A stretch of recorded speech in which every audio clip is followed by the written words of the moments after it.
You can't win them all, ladies and gentlemen. You can't win them all. They were going for the sweep tonight here in the Bronx. They could not get it done, but hey, in the end, you get the series win. That is all that matters in the end. But I mean, I'm going to be honest here. It would have been nice to finish off the sweep in the Bronx, but what can you do? A game win streak against the Yankees has been snapped.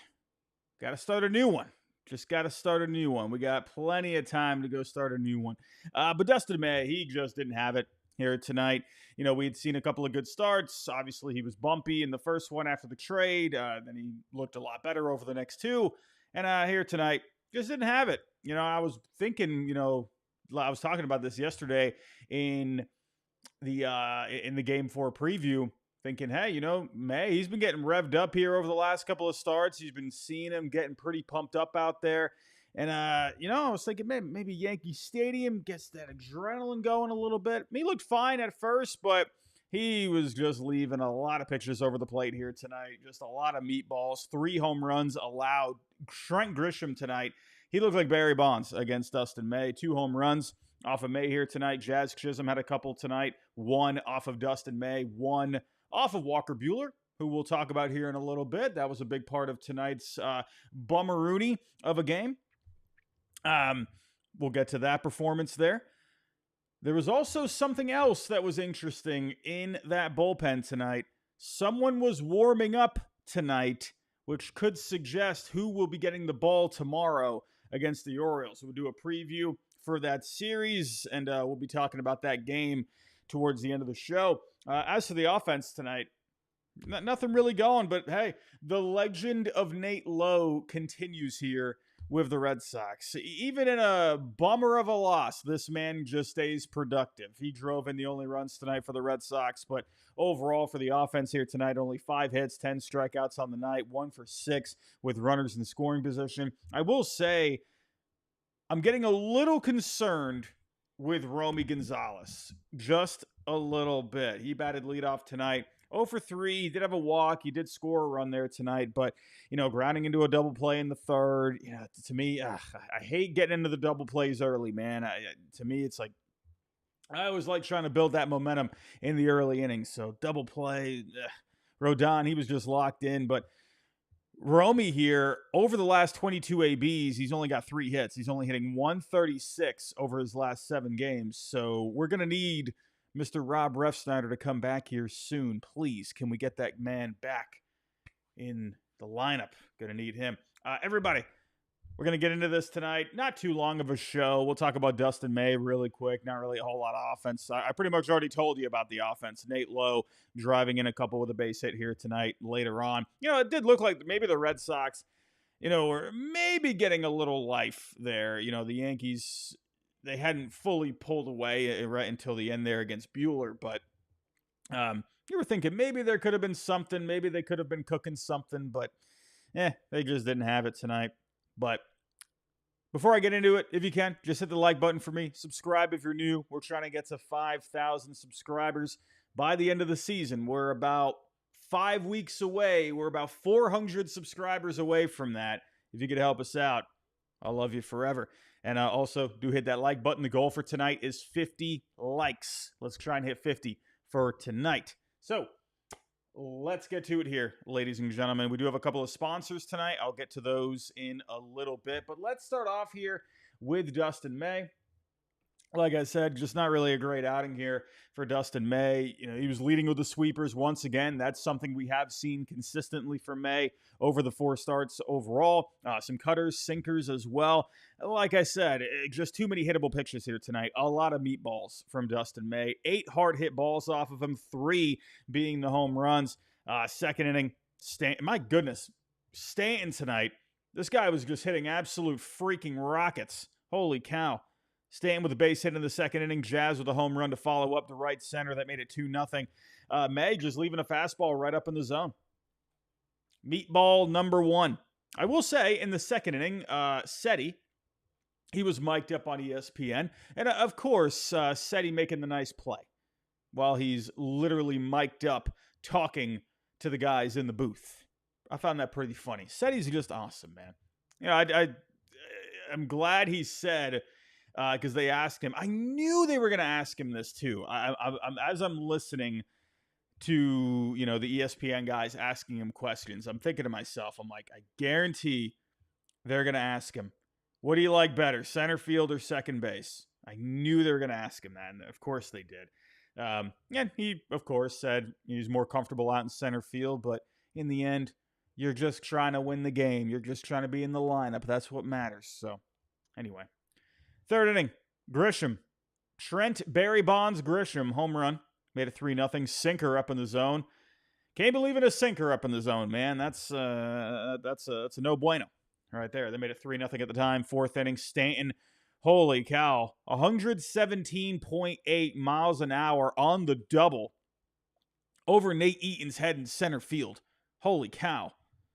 Stanton, man. Just all over those meatballs here tonight. He was a hungry man there tonight. McMahon with a hit by pitch. Jose Caballero with a sac fly. Made it 4-0. Fifth inning, Grisham with the second home run of the game. Made it 5-0.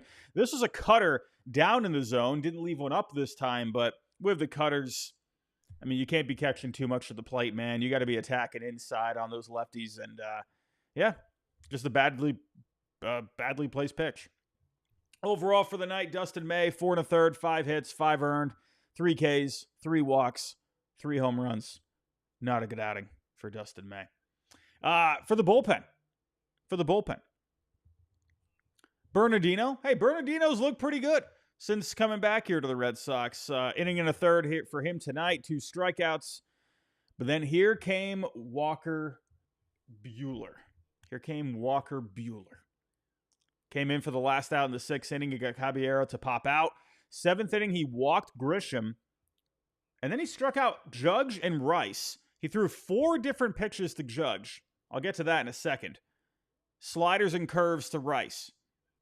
8th inning, Goldschmidt base hit. Jazz with his second home run of the night. That made it 7-2. That curveball he threw to Jazz, it was on the lower side. It was actually below the zone. But Jazz, those lefties, man, especially Jazz, he can just throw the bat down there and he can just hit it out. He's got that power. So I wouldn't say it was a bad pitch necessarily, but Jazz, you have to be even more careful of that guy, right? But, here's my thing with Buehler on the night. We talked about this. With the move to the bullpen, I'm thinking, okay, this is a chance for Buehler to simplify some things. Maybe try to just go with a few pitches, right? Because all season, I'm sorry, I hate saying this constantly, but the nickname just keeps ringing true. He's Mr. Box of Chocolates. You don't know what you're going to get. And it's like 7-8 different pitches every single time, even coming out of the bullpen.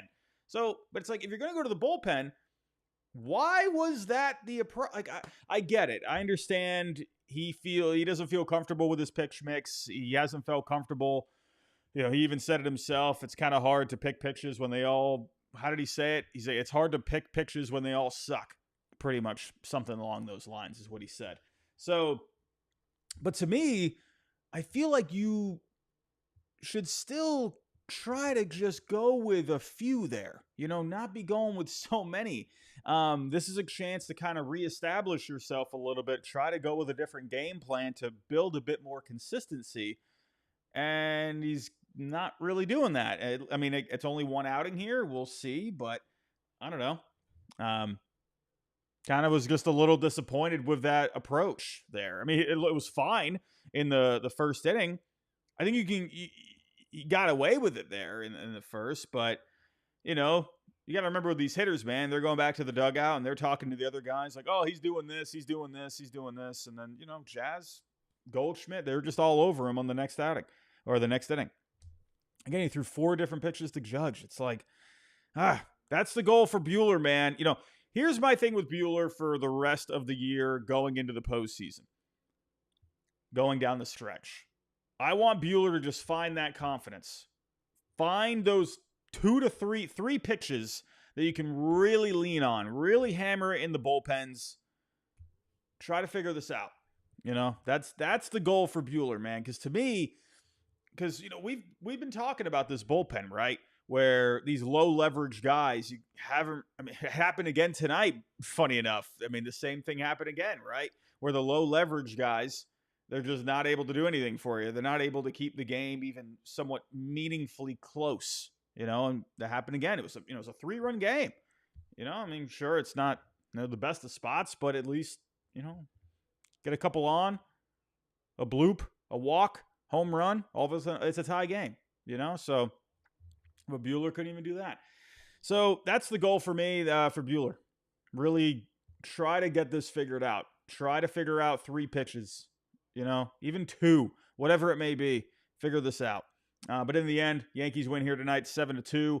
Those are my thoughts. Obviously a down night here, but you know what? Like, I'm not going to sit here and complain. You just won 3 out of 4. You just demolished them yesterday on a beautiful afternoon at Yankee Stadium. Crochet looked amazing, but it is what it is. And, I think the Red Sox, we'll talk more about this. I'm going to get to the standings here in a little bit. We'll go check those out. Before we do, actually, I'm going to get a word from tonight's sponsor, and I'll be right back. The dog days of summer means it's time for the boys of summer to kick it into gear, and the best way to cash in on your baseball IQ is with the DraftKings Sportsbook. If you've never bet on baseball before, well, it's simple. You pick a guy to go yard, you hammer some live odds mid-game, or just ride with your squad and hope for the best. No spreadsheets, just vibes and dingers. And here's something special for first-timers. New DraftKings customers bet $5 and get $200 in bonus bets instantly. Download the DraftKings Sportsbook app and use the code FOUL. That's code FOUL for new customers to get $200 in bonus bets instantly when you bet just $5. Only on DraftKings. The crown is yours. Gambling problem? Call 1-800-GAMBLER. In New York, call 877-8-HOPE-NY or text HOPE-NY at 467-369. In Connecticut, help is available for problem gambling. Call 888-789-7777 or visit ccpg.org. Please play responsibly. On behalf of Boot Hill Casino and Resort in Kansas. 21 and over. Age and eligibility varies by jurisdiction. Void in Ontario. Bonus bets expire 7 days after issuance. For additional terms and responsible gaming resources, see dkng.co/audio. Alrighty, let's get to the standings here. And, well, luckily, the Red Sox, because they took 3 out of 4 here, they're still in a good spot at the conclusion of this series. 71-60. They're a half game ahead of the Yankees for the first wild card. Yankees in the second, and the Mariners, they did win here today. They've been very cold as of late, but they picked up the win there today. The Royals, the Rangers, they both ended up winning here today. So the Royals currently 3 out behind the Mariners for the third wild card. The Rangers 4.5. The Guardians, they dropped their 5th straight. They're now 5 games out for that third wild card spot. Checking on the division, the Blue Jays, they did lose here today. You had a shot to gain some ground. It is what it is, but you remain 5 back here in the division. The Yankees are 5.5 back. So, in the end, hey, 3 out of 4 this weekend. You're in a good spot. So, I saw someone said this in the chat. Let me see if I can find this. Let's see. Oh, Gabriel, I see this. This is a good comment here, saying you don't let him figure it out in a playoff race. I agree with that for getting closer to the postseason. I think here, you still got a week left in August, still, early part of September. That's where you really want him to try and get this locked down. And to me, if he's not, then it's like you can't just keep giving him the ball. The only spot you really give him the ball is if you're down by 5 runs, I wouldn't even want to give him the ball if this keeps happening, if the inconsistencies keep happening. I wouldn't even want to give him the ball if you're down 3, because it's like you need someone to come in, they're going to give you a better chance at shutting down an inning, right? So I agree there. I don't want to be going, doing this Walker Buehler experiment for the next 4 to 5 weeks. I'm cool with trying to figure this out over the next week or so, couple of weeks. It is in the end, it is a new role. It's a new routine. So I'm willing to give it a little bit of leeway there, but when you get closer to the postseason here, you got to establish these roles. That's so important. These guys need to know what they're going to be doing. When it's game time in the postseason, you got to know what the plan's going to be. Who are the guys going these innings, right? Who are the guys going these innings? You know what I mean? Can't be just fooling around here. Give it a little bit more time, but Buehler, he's got to figure something out. And I see you in the chat, Brownie, he's not going to figure it out. He's done, and he knows it. You do sort of get that, the body language really speaks loudly there. I will say, when he came out for the first inning, seemed like he had a bit of a pep in his step, right?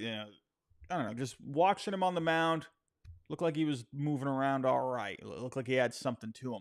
And hey, he did look good in the first inning. Yeah, I know he's going to a ton of different pitches, right? But hey, he still struck out a couple. If Buehler, if the right thing for him is just one inning at a time, then okay, let's roll with that. I mean, yes, obviously he's a starter and he can give you more innings, but if the best thing for Buehler at this point, if the best results are going to be he comes in one inning spurts, okay, I'm cool with that, right? Just figure something out with this guy, because I think just with the competitiveness that he has, I want this guy on the team, right? I want that mentality. I just want them to figure out the role where he can use that mentality, right? That bulldog mentality that he has. I need him to grasp that somehow, but let's see if they can figure it out. So anyway, let's get to it here. Let's check. We have just checked out the standings, and we do have tomorrow's game. Also, if you are live with me, I'm trying a different color in the background behind me today. Yesterday, I went with green. Tonight, I'm going with blue. Let me know how the camera is. I'm still trying to work some things out. I feel like it looks a little dark. I don't know. I like some things, but I don't know. Not fully sold. Let me know your thoughts in the chat when it comes to the camera, the quality of everything. Really trying to work on this. Anyway, but let's get to the preview for tomorrow. Let's get to that here. And this is interesting for tomorrow, because tonight in the bullpen, I know we're talking about Walker Buehler here a lot. We are talking a lot of Walker Buehler. But tonight in the bullpen, we had Richard Fitz warming up. If he's warming up, then that guy's not starting tomorrow. And I was thinking, okay, well, they called him back up. He's had his ups and downs this year. I do think the Red Sox see him, well, at least I would imagine they see him as a starter moving forward. But with how much he's been, up and down, back and forth between AAA, Red Sox, you kind of wonder if maybe they just feel like, okay, let's keep him in the bullpen. He can give us 2 to 3 innings at a time. And that leaves open the possibility here for Kyle Harrison. And this, I think, is interesting. So taking a look at, so it's funny because the probable pictures for tomorrow, they got Bernardino. So did they say, unless I missed it, did they say somewhere that Bernardino is going to be opening tomorrow? Because he is the probable picture here for tonight, unless I just completely missed it. Okay, so they did say he's starting as an opener. Okay, that's okay. I didn't see that. Again, I'm getting ready for the show. I can't really catch everything. Cora announced it. Thank you. Caden in the chat, thank you for that. Smoke Dog, Cotillo, you said, okay, cool. Thank you, everybody.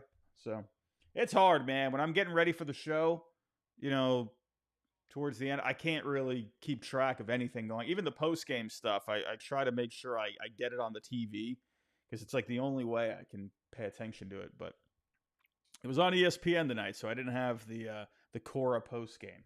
So thank you, everybody. All right, so, okay. Well, I'm going to backpedal here on what I was about to say. Bernardino getting the start, even though he threw an inning and a third here tonight. So I was thinking it was going to be Kyle Harrison, but so did they say why Harrison was scratched from his start today? Because that was a thing at AAA today. He was scratched. So Was there any kind of an injury or anything like that? Let me quickly pull this up here.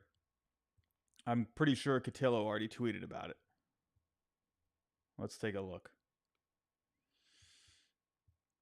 Okay, so Cotillo, he just tweeted Red Sox are using Bernardino as an opener tomorrow. Cotillo said, my guess is Fitz in the bulk role, not Harrison. This way the Red Sox don't make a roster move. So maybe they were kind of going like a wait and see sort of a thing, depending on how today or how tonight shaped out. I don't know. So I think that's probably what it was. They were probably kind of preparing themselves in case they had to call up Kyle Harrison. That's what I would imagine was going on there. Well, Harrison was scratched from his start in Worcester today, so we'll see when he gets the ball next. We'll see.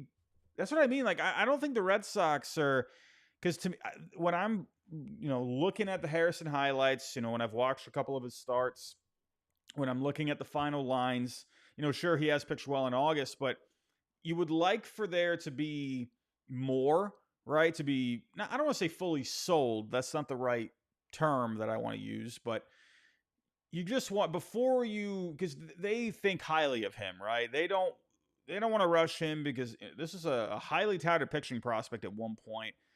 They want to keep the development going strong here, right? They don't want to just call him up just to call him up, right? I think they would have if it made sense.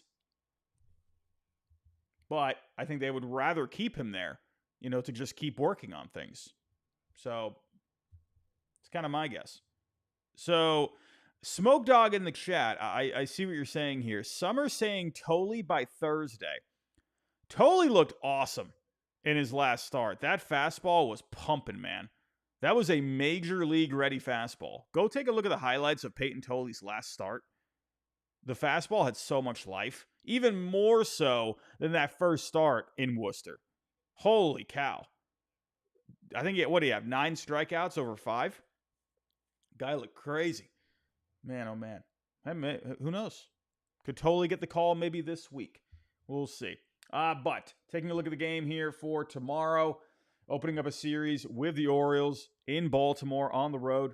Bernardino, again, is going to be the opener. Sagano. Remember, the Red Sox, they had a bit of a tough time against Sagano in his last start. All right, he's crafty. He's not going to strike a whole bunch of guys out, but he's going to be tough to really get anything going against. He's just that kind of a pitcher. So, taking a look here. I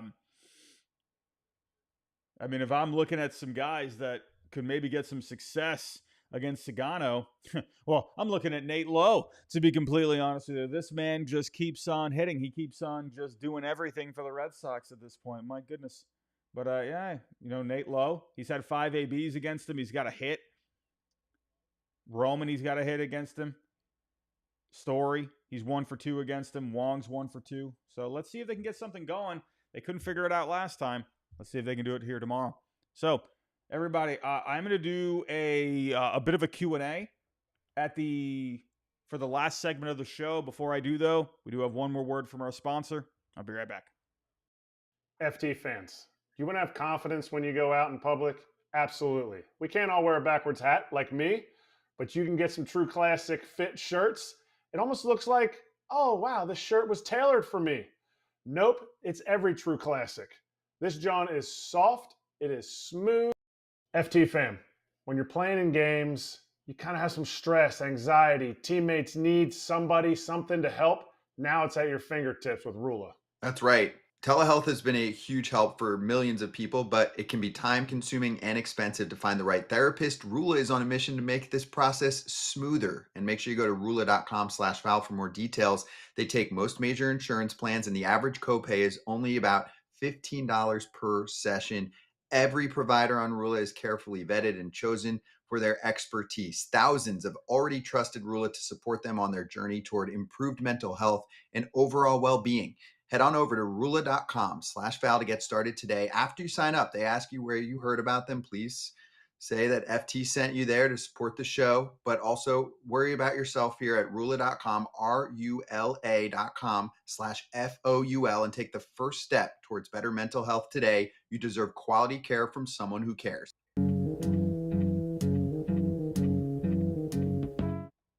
All righty, let's get to the Q&A, shall we? Let's get to the Q&A. I'll pick out a few questions I did post on Twitter. Usually at the end of series, that's when I like to do the Q&A. So for future reference, if you want to be able to get in on that action, make sure you check out Twitter at the end of the last game of the series. That's when I usually post it. But let's take a look here. So we got here from Unbiased Red Sox Fan. Awesome account. Go follow it, everybody. If you're not following Unbiased Red Sox Fan, you're making a mistake. You got to go follow that guy. He puts some good posts out there. But he asks here, let me just pull this up. How much longer do you think Yoshida has with this team until he gets benched like he did in the first half of the year? I think no matter what, I think he is going to be on a different team this coming off season. I have a very hard time seeing Massa with the Red Sox in 2026. I just don't think it happens. I think there's no way. For this year, though, I don't know, man. Like, it's, I don't think I think I'd be shocked if they DFA'd him before the end of the year, but he's not doing anything. He's 3 for his last 23. He's only hitting 130. He's 11 for his last 48. That's hitting 229.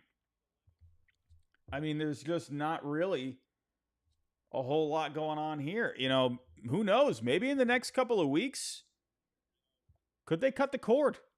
We'll see. But if you are watching this on Nesson, I do have to wrap it up right there.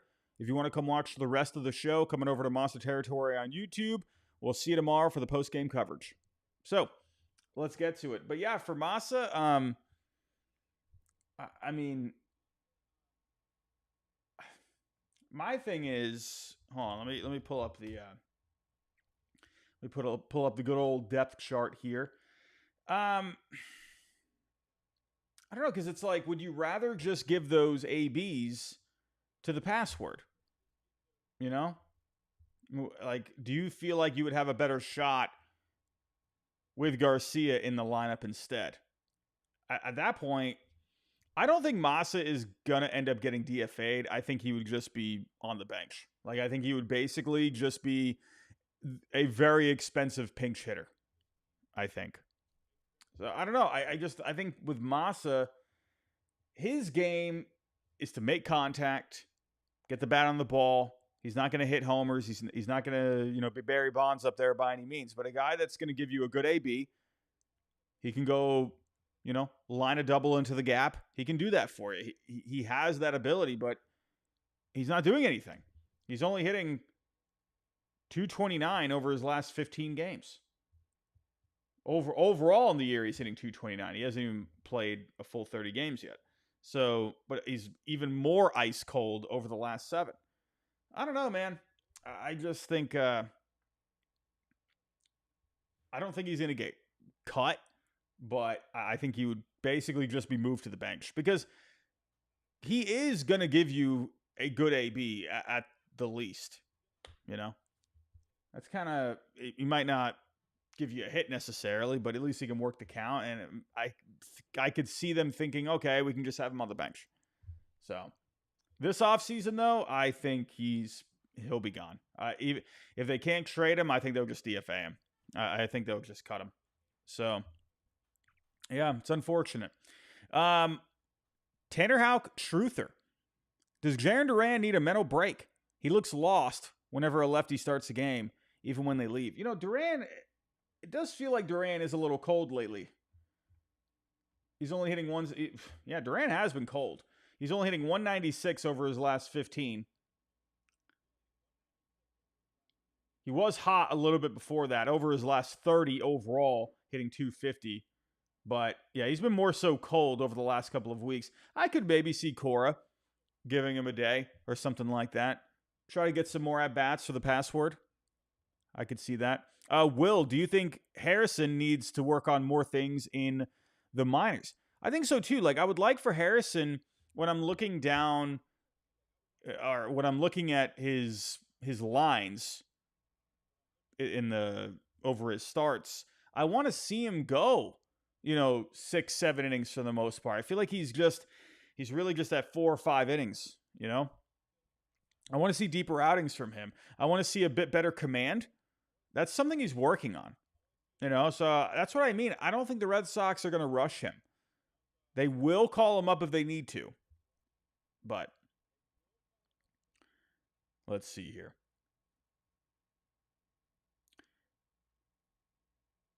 Hold on. We got here. These are the Red Sox. Oscar, do you see the Red Sox extending Nate Lowe after this season? Probably not.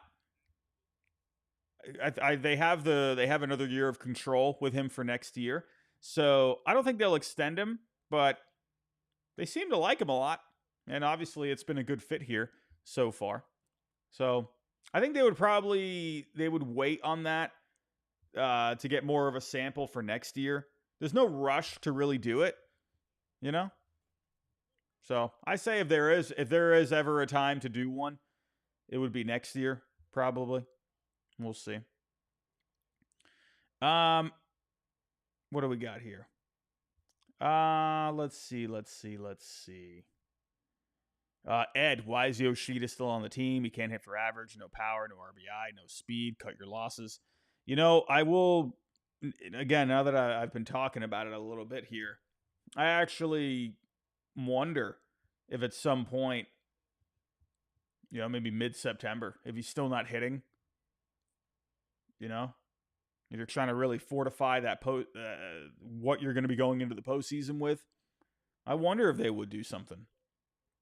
We'll see. Let's take a look at the chat here. Jonathan, Robbie, do you think the Red Sox will sign Schwarber in the offseason? Cora, he made those comments not too long ago saying he was intrigued with his free agency. And then he kind of backtracked a little bit in a later appearance on the radio saying, because he's intrigued with all of the former players, right? Schwarber is well respected around Major League Baseball, especially by Cora. So, but I think there's a chance the Red Sox will definitely be in the mix. How far they would be willing to go, I don't know. I feel like the Phillies will find a way to hang on to him. It's been a great fit. Don't fix what's not broke. I think Dombrowski, he's had the history before of working out the extensions. I think he'll get something done with Schwarber. I hope they find him. We will see. God's gift, Mike. We should have tried to get Charlie Morton. How is Morton doing? Remember we were hearing about Charlie Morton like every day? And then he went to the Tigers and you just haven't heard a thing. How has Morton been doing with the Tigers? Morton's actually been pretty good with the Tigers. 4 starts, 3.63 on the ERA, 11.7 strikeouts per 9. He's been very good with the Tigers. Man. All he needed to do was go hang out with the Tigers pitching coach, Mr. Chris Fetter. And all of a sudden, everything's been better. Mason in the chat, Morton's 40. No thanks. Well, if you're not looking at age, would you feel better right now with Charlie Morton or Dustin May? I don't know. It's interesting. Emily, a bunch of Yankee fans are talking about that they want to try and get Skeens. I don't think they have anything close. Yeah, no one's getting Skeens. No one is getting Skeens. Speaking of Paul Skeens, we are lined up to go up against Paul Skeens this coming week. That's just great. Awesome. Great. We get to just get the full-on Paul Skeens experience. My goodness. Oh, boy. I don't know. God's gift, Mike. Robbie, who do you trust in a Game 4 in the playoffs? It's a good question. It's a good... This is the wrong answer. This is not the correct answer. It's more my heart talking. I want to say Peyton Tolley, to be honest. I just think his stuff plays. His stuff plays. From the left side, I really do. I really think that. If I were to, like, I don't know, I think Dustin May, he's looked good there for a couple of starts. But, you know, what you saw here tonight, where it's like, okay, is this what we're going to be getting from May? Is it going to be the inconsistencies over the next 5 to 6 starts? I don't know, man. I'd probably, honestly, it sounds crazy. It sounds ridiculous. It sounds irresponsible. But I feel like I would rather give the ball to Peyton Tolley because I know that fastball is going to play. When you got a fastball like that from the left side in the upper 90s with life and he can throw it for strikes, I mean, I'm going to go with that, to be honest with you. That's just me. So, I know people, I don't know, I feel like a lot of people might be on board with that idea, honestly. You know, it's fun, but at the same time, it kind of, I think, makes some sense. I don't know. We'll see. I'm going to get out of here, everybody. I'm going to get out of here. I actually got to go finish up a video that I'm going to be posting on the main channel. And, yeah, it's been busy here today. I've been working on, I can't say what the video is. I don't want to spoil it. But I've been working on this video all day. And I got to go finish up a couple little things with it. So I'm going to try and post it. It's going to be a late post, but I'd rather have it up tonight. And then people can watch it in the morning and then tomorrow and whatnot. So I'm out of here, everybody. Go enjoy the rest of your Sunday evening. Enjoy your Monday tomorrow. Hopefully you don't have a case of the Mondays. If you are listening to this in the morning, I hope your Monday is going okay. So, everybody, have yourself a good night. Thanks for coming out tonight. If you can on the way out, hit that like button for me. Subscribe if you're new. And we'll see you tomorrow for the post-game show. Talk to you then.